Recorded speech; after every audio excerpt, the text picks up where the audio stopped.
I'm still here. All right, good morning, everyone. Good morning. Okay, happy Friday. I want to talk about a couple of things that everyone needs to know about. Some of this has to do with just AC, but so for those of you who are not in AC, hopefully they will be watching the video here.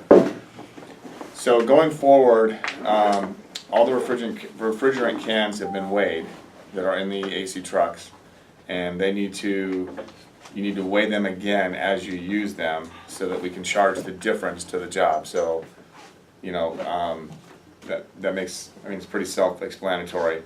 That needs to be done on every job, and I need to see that on your sheet, your materials list, that you're replacing.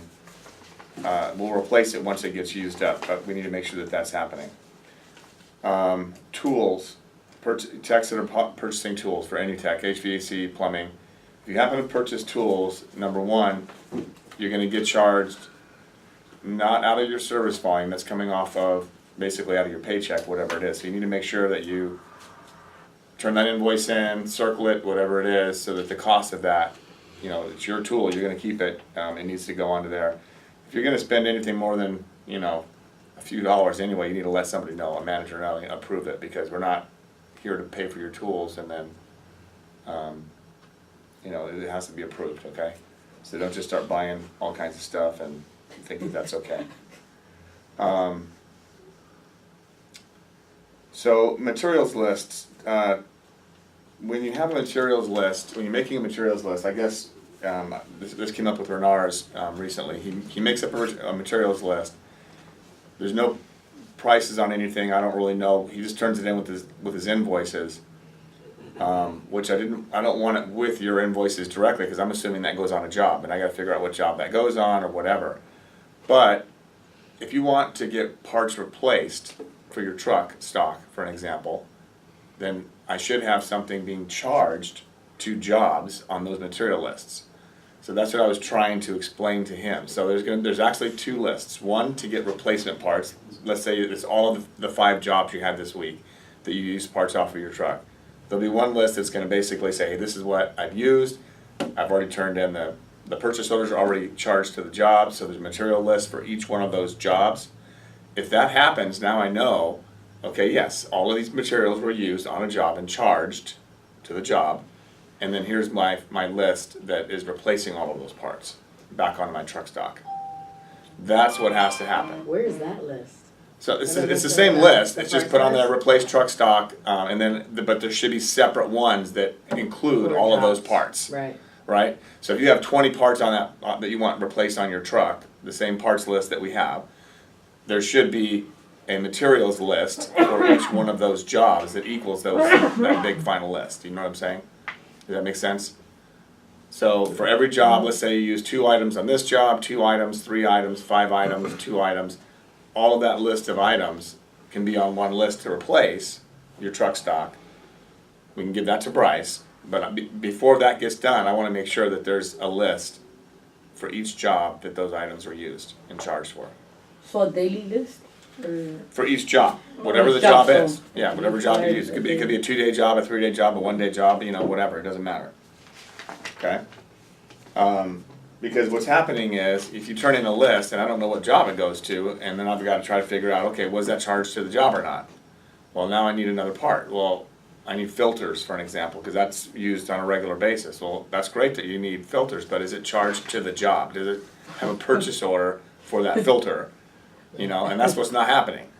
So, and I understand that on HPCs, basically that, even though you're not getting paid on an HPC, let's say for a water heater flush, there's no parts in a water heater flush, right? Yeah. But now if you go do a water heater flush and then you need an anode rod, then you're going to charge for that job, $300, whatever it's going to be, and then the anode rod is going to be a purchase order. Right. The difference for HVAC is, if they're going to go do a tune-up and change out filters and there's no charge for that, you still have to have a purchase order so I can see what my costs were, right? And that's not happening. So then you're basically giving me a list, well, I need all these filters. Well, how do I know you use the filters? Because they're not on a job. You're not getting charged for that because you're getting paid in HPC, which is a separate type of payment. Rather than a commission, you're getting paid for your HPC, okay? the goal for HPCs is not just to do HPCs, because you don't make any money, we don't make any money. It's to find something else. So what's important on an HPC is getting your channel leader out there, or calling them at least, and say, hey, I've got a 15-year-old system, there's some upgrades that need to be done here, there's this, there's that. And get your channel leader out there, which in this point is Kevin, or it could be Sarah if it's a plumbing issue. You get them out there so that they can sell something else. That's the whole goal of an HPC. It's not just to, because we want to go out and change a filter and spend all day there for not making any money, you know. Well, and I'm telling you, what happens is, what happens is, and I'm telling you guys, because I look on that, when I go into Service Titan, it tells me when you arrive and when you leave. So that's also important, that you actually make sure that you arrive yourself, or get arrived when you get there, and then you 10-8, you know, when you're done, so that we know how much time you're there on the job. Because if I see that you're there for 3 hours and basically there's no money, I mean, that kind of gets crazy. Now, there are instances that'll happen. Maybe you're doing, you know, you're doing something that a whole plumbing evaluation, or you're trying to sell something and you don't. But at least there should be an estimate then, right? I mean, if you're going to be there for 3 hours, you better have 3 estimates. I mean, that really should be happening. Not just, oh, well, I spent 3 hours there and there's no estimates, and by the way, I got no money, and, you know, so I can't even send you another job. So I know that sounds funny, guys, but it's happening out there, okay? So I need to make sure, number one, when you get there, you 10-7, I'm arrived, you arrive yourself, or be arrived from dispatch, and then 10-8, you know, I'm done for the day, whatever it is, I'm completing the job. That time frame allows me to see how long you were actually there at the job, and also for the customers. And I've had this happen before. I don't know how many of you guys have ever had this happen before, but the customer says, well, they charged me $700 and they were only there for an hour. Oh, ma'am, I can see based on GPS, and I can also see in the system that they arrived at this time and they left at this time. They were there for 3 hours. Oh, well, it didn't seem like that long. Okay, well then you know, now the $700 is okay. But if you think you're there for an hour, you know, it's a whole different story. So it kind of helps us that way if we ever needed it too as well, okay? But the bottom line is, we need to make sure that all of those filters, any kind of part, is put on from truck stop, put onto your purchase order, and put that sheet that you use materials on with your invoices, and then there's a separate sheet that you can just use one sheet to replace all of your stock. And it'll say right on the top, just right on the top of it, this replaces all the stock that, by the way, is attached this week, right? That I've done purchase orders for, and there's a sheet for each one. Okay? You can write the job number on it, job number blah blah blah for, you know, Mr. Michael McCann or whatever, and here's the parts that I used. If you don't know the price on them, then you can put a question mark. I'll find the price for you, no problem. Because I have a list with all the prices from everything that we get. Okay? So we talked about weighing refrigerant, purchasing tools, and also the materials. Okay, so I want to make clear our charges for $59 and $89 for service calls.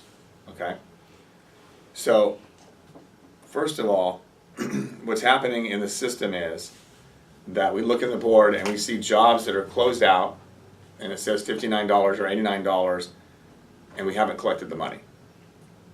So there's been different reasons that we're finding out for that. Sometimes it's like, well, now I sold a job, another job, so we include that $59 or $89, so we didn't collect it because it's included in the $700 job I just sold.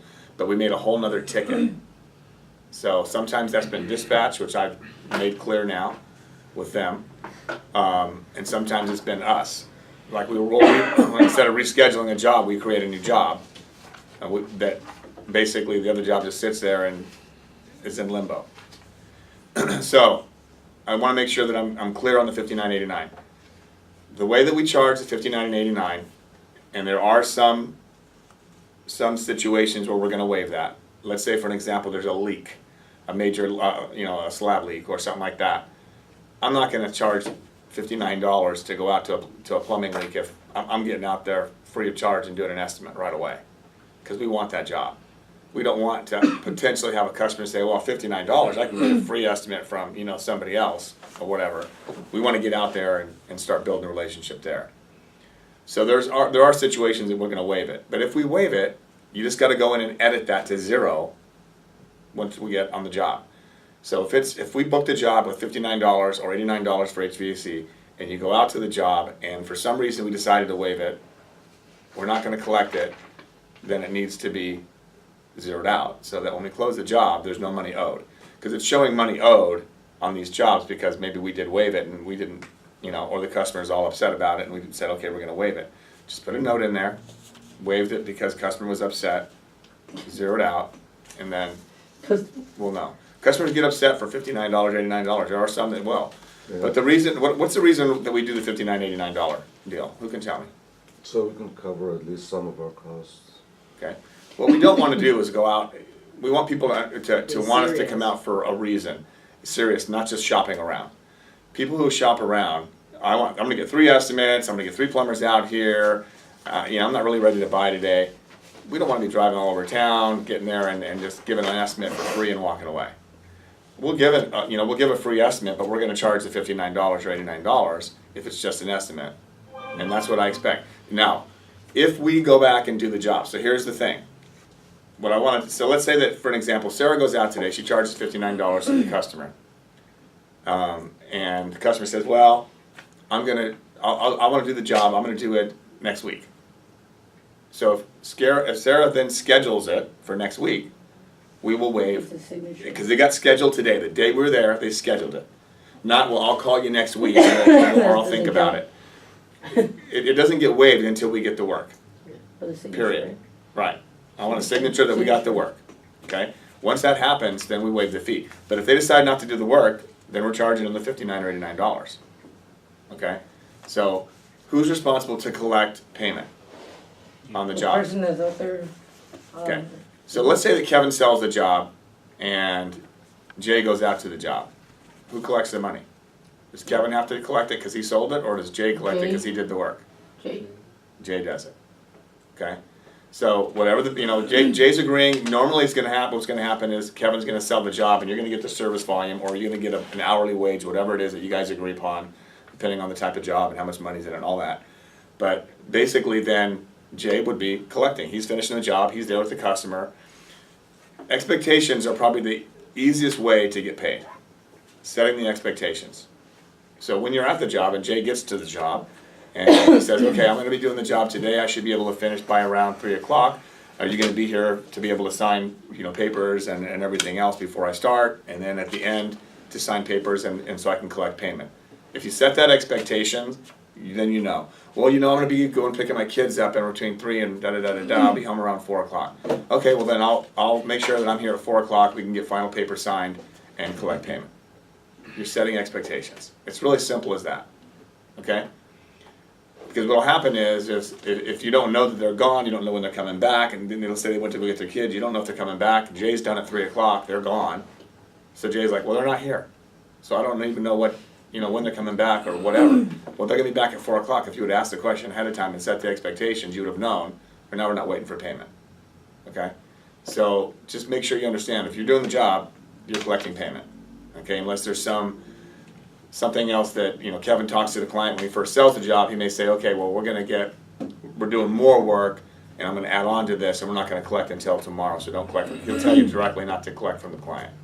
Other than that, you're expected to collect, okay? Because you don't get paid unless we collect, or until we collect. So why prolong it, right? Okay. Any questions on that? Everyone understands? Okay. For Yes. the free estimate, shouldn't it be clarified with the people with the phones? Yeah, the they phone. look a lot. Yeah, Because what I noticed, we've gone. I don't know nothing maybe, but we've gone for free estimates, and like we know is they're not gonna want to buy anything.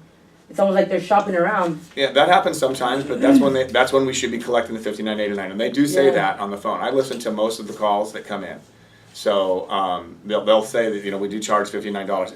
They will say in some cases if we don't have anything going on and Sarah's sitting around, I'd or- rather take a free estimate. we'd rather take a free Oh, estimate yeah, than of not. course. So we'll say if they kind of balk at that and say well, that seems ridiculous just to come out and give me a free estimate.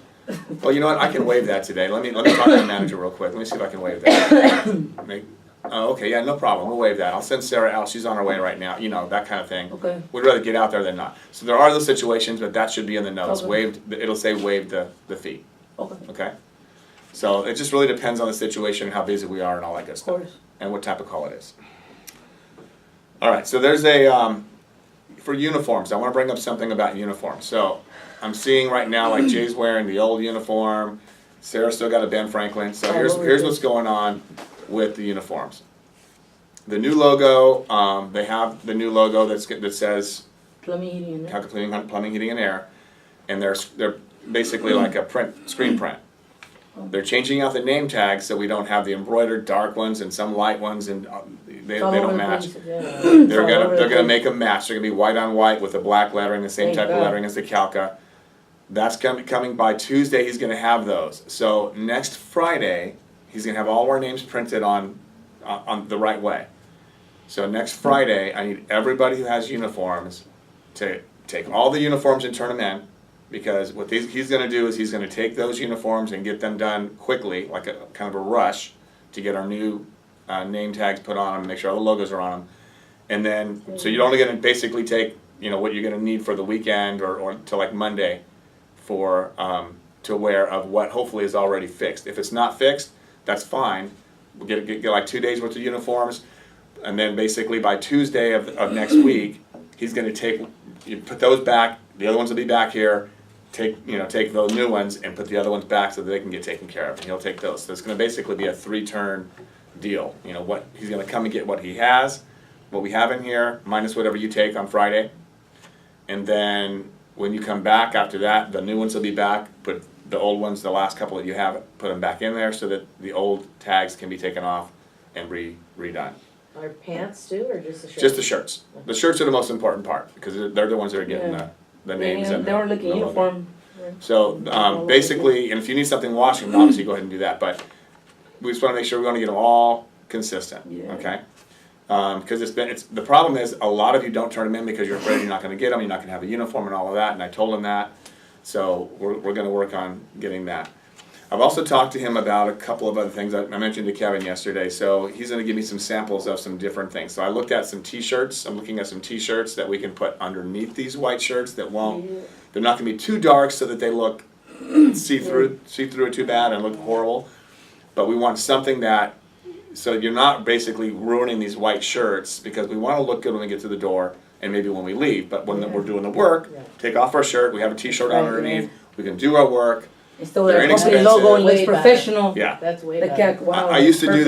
that with another company, and it saved us a lot of money. Installs, there's nothing Right, clean about them. exactly. And it's just You're using these glues, wet you're nuts, using yeah. whatever, and you're getting stuff all over your uniform, and you're crawling under a space, They're and you're getting getting ripped. exactly. Everything's And they have happening. sales call the next call. Yeah, then It's it's like you're trying your Right. best to look good. And So what I'm thinking is going to happen, depending on cost and everything, is I'm going to get some T-shirts, and then they'll have our logo like screen printed on them at least, or something, maybe big something. Kalka on the back, Yeah. a little Well, big that's K. gonna help in the That's summer. good, yeah, it looks good. In the Yeah. summer too. And during the summer, it'll be Summer's gonna great. get real hot. And we can even get long sleeve shirts as well if you wanted those underneath. Yeah. But that's kind of what I'm looking at doing going forward. I'm getting some samples of Yeah, yeah. T-shirts and all of that, Good. so that we can do that. Take off our nice white shirts after we get going on the job. But when we get to the job, we look professional, all tucked Professional, in. that's right. Then when we do the job, we can take it off and get dirty. And then guess what? Just go put our other shirt back on afterwards and look good again. So Yeah, 'cause that that's means kind a of the lot. plan. Okay, just so everybody knows. For the AC guys, AC Pro is no longer carrying the Samsung mini splits. There's some exclusivity going with another company, so they're no longer using those. They have their own AC Pro versions that are made by a reputable company. They just put their stamp on them. It's supposedly just as good. We want to continue to try to buy from AC Pro for a lot of reasons, but you cannot get Samsung from AC Pro any longer, as of like a week ago. 2 weeks ago we could get it, and then like last week it was pretty much done. They kind of stopped it right away. So just keeping that in mind for everyone who's going to watch this for the AC side. We have a 27-foot ladder back in the back that is not safe.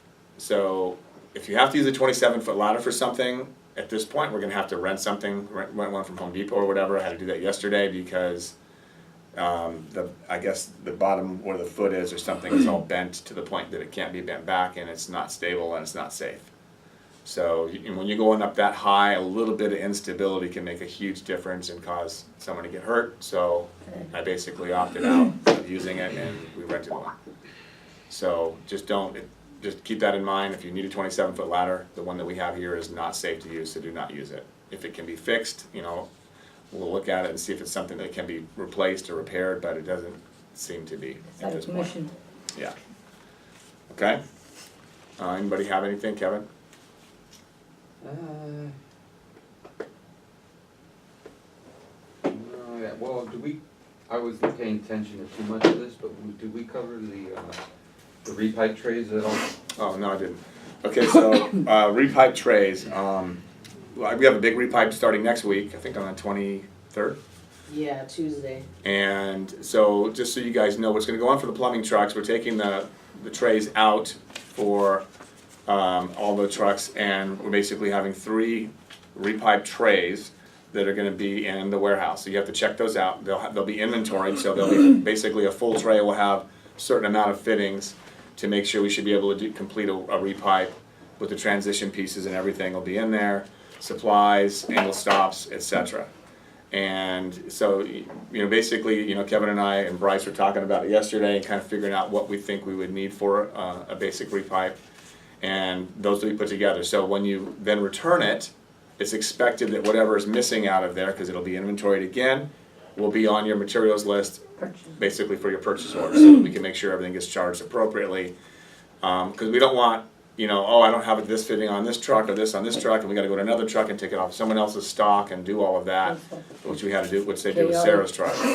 So going forward, you will check out one of those, if you're doing a repipe, you'll check out one of those trays. It'll have everything you should need on it. Verify that it is what it is, because you're responsible for whatever's missing once it comes Check it back. out. We may also include at some point copper, but for now we're not. So Copper copper, fittings? huh? Copper fittings or No. Yeah. copper pipe? Copper fittings. We're not including that yet. Or pipe. We are the brass adapters for PEX, Right. and the transition 90s, Mm-hmm. we're including that. Oh, the stub outs? Yeah, stub outs, we're including all that. So basically, even if you have a reroute, you can grab one and sign one of those trays out. And that way you really don't have to do much Yeah, in the that's way very of helpful. counting material anymore. Right. It's Good. just gonna Well, that's be, a lot. yeah, it's gonna be a lot easier on everybody that way. We can also have a tray delivered to you in the event you're on a job, hey, I need a tray, we'll deliver it to you.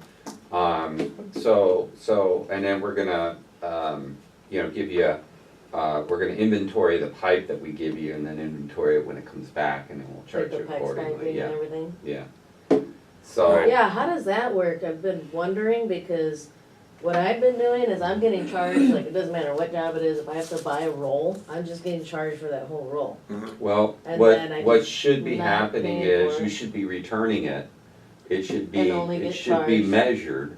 Uh-huh. Because I believe that we could count the loops in the bag, Yeah, and we should be able to determine how much is left. right. Within a Only foot or charge me two. for 10 feet, or Right. only charge me for 20 feet or 40, Right, whatever it is. so, Instead of like $300 for the roll. right, And then I'm exactly. like holding on to this roll. Cause Yeah. I know how much I paid for it. And Yeah, I'm like holding on to it every little inch. right, Which is good too, because I'm really making that roll count, but Yeah. I end up feeling it like, okay, and then I'm trying to just do all my reroutes with that one Yeah. roll. I mean, you have that option of buying a roll, keeping it on your truck because you like the convenience. Right, of just having my Which, roll. yeah, just for reroutes and things like that, 'Cause I that's do fine, that I have no reroutes. issue with that. Right.